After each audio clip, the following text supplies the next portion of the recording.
Buen día a todos y gracias por escuchar este audio.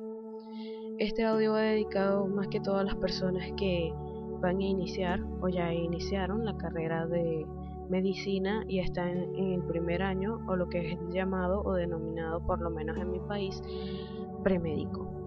En esta etapa voy a hablar primeramente de lo que se ve en el primer trimestre o cuatrimestre, ya que dura 16 semanas. Nada más estudiar esta parte de, de lo que es la carrera en sí, que es la Morfofisiología Humana 1. Es la primera materia en la cual todos ya empezamos a indagar sobre lo que es el cuerpo humano, sus funciones y sus elementos, como podríamos llamarlo.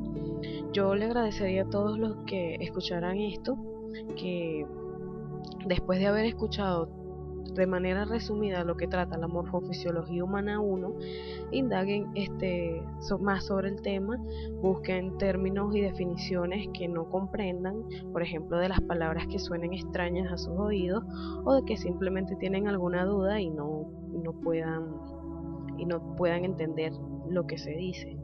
Les recomiendo también que después de terminar de escuchar el audio y hayan buscado las definiciones de las palabras que no entiendan, hagan un pequeño parafraseo en un papel o en su cuaderno sobre lo que trata más que todo la materia, para que a la hora de que empiecen a ver la materia, los que piensen estudiarla y están esperando el ingreso o los que ya están iniciando, tengan una idea en general de lo que trata esta materia, ya que es muy importante, es la base prácticamente de todo lo que se va a ver, porque ya que trata de la anatomía en general y de sus funciones. Hacen el parafraseo comentando lo que ustedes entienden, y así lo vayan haciendo varias veces hasta que ya tengan en concreto lo que realmente significa Morfofisiología Humana 1. Espero que de verdad les sirva este material y pronto seguiré subiendo más. Por el momento solo nos quedaremos aquí y esperaré también algunas dudas o sugerencias que me puedan hacer ustedes. Gracias. Morfofisiología humana, introducción y generalidades. Morfología. En biología, la morfología es la disciplina encargada del estudio de la forma y estructura de un organismo o sistema. La anatomía, del griego anatom o anatomé, disección, es la rama de las ciencias naturales relativa a la organización estructural de los seres vivos. En el estudio de la estructura, espacio, ubicación y la clasificación del cuerpo humano, las diferentes partes del cuerpo de animales o plantas. Morfología humana. Desde el punto de vista del hombre, se puede decir que es la rama de la medicina que estudia la estructura del cuerpo humano, morfología macroscópica, anatomía, y morfología microscópica, histología. La fisiología es la ciencia biológica que estudia las funciones de los seres orgánicos. En función del tipo de organismo vivo, podemos distinguir tres grandes grupos: fisiología vegetal, fisiología animal y dentro de esta está la fisiología humana, fisiología de microorganismos. En el área de la medicina, que estudia el funcionamiento del cuerpo humano y las interacciones del mismo, fisiología de órganos, fisiología de aparatos, fisiología de sistemas. Morfología más fisiología es morfofisiología. Estructura más función es igual a morfofisiología. Y una anécdota, entre comillas, abre comillas, área de la medicina que estudia la relación entre la estructura y el funcionamiento del cuerpo humano, cierra comillas. La especie humana como tema número 1. El ser humano pertenece al grupo de los mamíferos, es decir, es un organismo pluricelular con tejidos de nutrición heterótrofa, es decir, que se alimenta de materia orgánica, con digestión interna, vertebrado y que amamanta a sus crías. Se diferencia de las otras especies por su elevada inteligencia, por lo cual evidencia por su capacidad para elaborar objetos y planificar su futuro. Por segundo punto del cuerpo humano. Para facilitar su estudio se diferencian 5 niveles de organización de la materia, que son Nivel subatómico comprende las partículas subatómicas, por ejemplo, protones y electrones. Nivel atómico comprende los átomos, por ejemplo, átomos de carbono, átomos de hidrógeno, etc.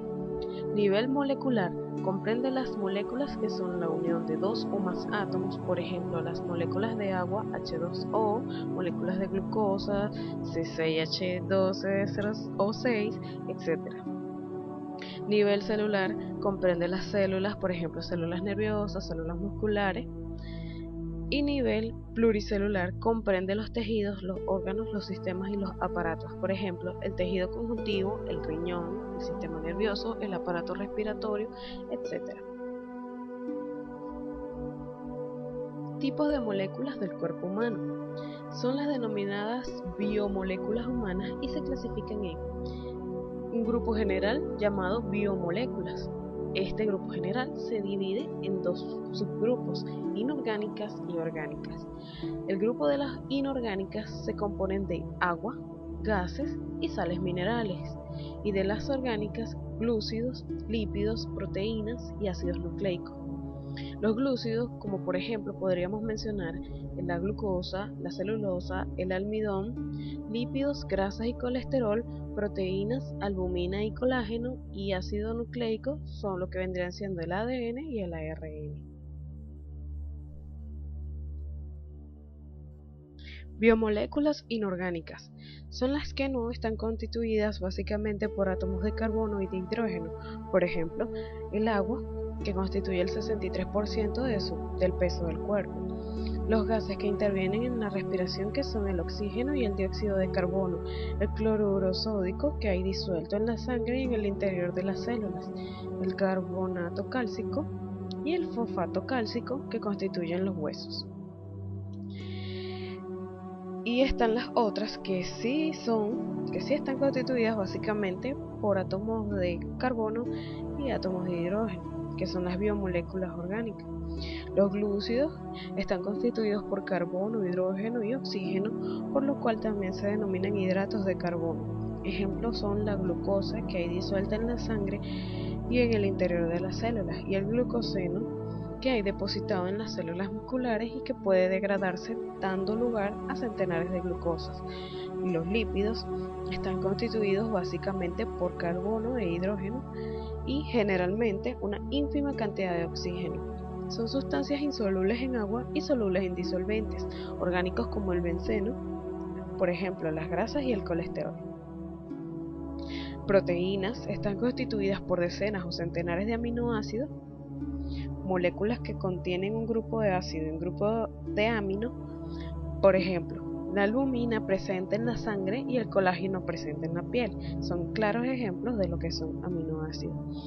Y el ácido nucleico. El ácido nucleico está constituido por carbono, hidrógeno, oxígeno, nitrógeno y potasio. Por ejemplo, el ADN es el portador del mensaje genético. Ahora vamos con las células. Las células humanas son células eucariotas, es decir, células con núcleo. Se pueden definir como estructuras de materia viva constituidas por una membrana, un citoplasma y un núcleo, que contienen el material genético o ADN. En el citoplasma se distingue un medio líquido o citosol y unas estructuras denominadas orgánulos celulares, como son las mitocondrias, el retículo endoplasmático, los ribosomas, el aparato de Golgi, los lisosomas, etc. ¿Recuerdan todas esas cosas que veían en biología de bachillerato o de secundaria? Las células presentan función de nutrición. Las células humanas presentan nutrición heterótrofa, es decir, se alimentan de materia orgánica. El conjunto de reacciones químicas encaminadas a obtener energía a partir de los alimentos, proceso denominado metabolismo celular, generalmente se finaliza en la denominada respiración celular que se realiza en las mitocondrias. Las células tienen función de relación, puesto que pueden captar determinados estímulos y emitir respuestas dinámicas, como por ejemplo la fagocitis que realizan algunos tipos de glóbulos blancos, y las respuestas estáticas como la secreción de sustancias que realizan las células de las glándulas salivales. Las células también presentan función de reproducción. La reproducción celular que genera células idénticas a la célula madre, implican una duplicación del núcleo denominada mitosis y una división del citoplasma en dos denominada citodiéresis. Los tejidos son conjuntos de células especializadas en realizar una determinada actividad, muy parecida entre sí y que tienen un mismo origen embriológico. Los principales tejidos son tejido epitelial, su función es recubrir superficies y segregar sustancias grasas a constituir glándulas. Tejido conjuntivo, su función es unir órganos internos. Tejido cartilaginoso, su función es formar estructuras. El tejido adiposo, su función es reservar energías, reserva energética o reservar energía. Tejido óseo, su función es formar estructuras esqueléticas. Tejido muscular, su función es hacer contracciones y extensiones de dicha parte del cuerpo. Tejido nervioso, su función es captar estímulos y emitir respuestas. Y la sangre, su función es transportar alimentos, oxígeno y dióxido de carbono.